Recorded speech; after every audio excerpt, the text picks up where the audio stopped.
from your perspective, what is the underlying message at the steepening of the curve? Hey, good morning. The U.S.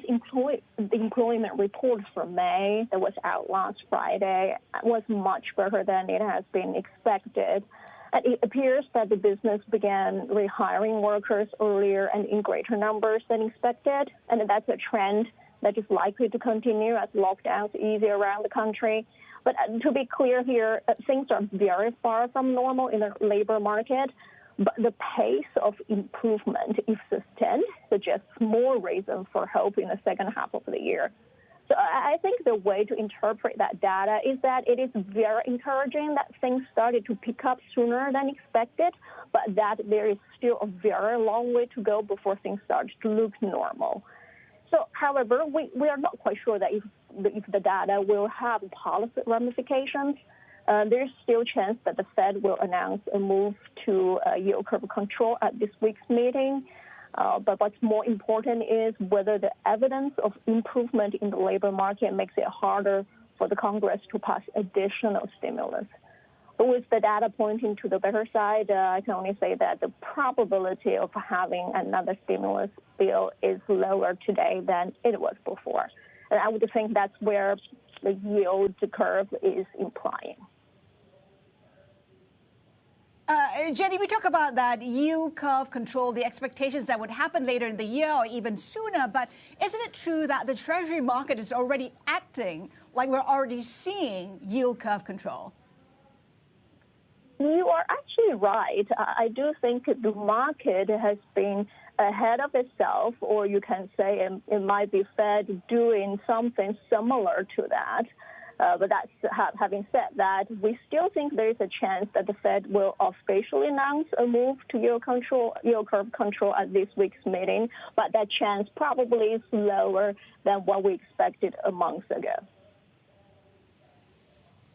Yeah, how is the shift in bond buying strategy, this yield curve control? I mean, what do you need to see specifically, Jenny, for the high yield market to continue to keep running and for spreads to keep narrowing further from here?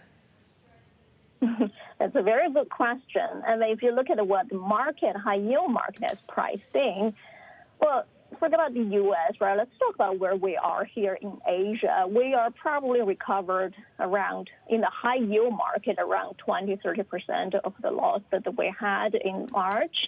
And when we talk about the last time that we were actually selectively buying more high yield because the high yield valuation was at 98th percentile over the 10 years, and it just a little bit less than a month ago, it was trading at 1,000 spread. And now it has come around 200 basis points since then, and it's a strong performance. It's such may not be as strong as U.S. high yield, but it's still pretty strong performance. So what does that mean?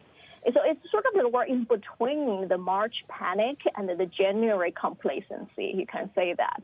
Right? Or we can say that the market has reflected the power of the central bank, or the market has certain expectations of a certain level of the recovery on the back of the central bank and the expectation of reopening of the economy, but at the same time has priced in the fundamental impact and sometimes the long-lasting fundamental impact of the virus.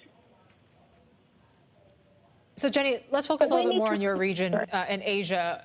In terms of the high yield market or even IG, what are you looking at right now? Where are you keeping the highest exposure? We added high yield, having said that, and also we're very actively participating in investment-grade new issues. And interestingly, we started to see the reopening of a high-yield primary market.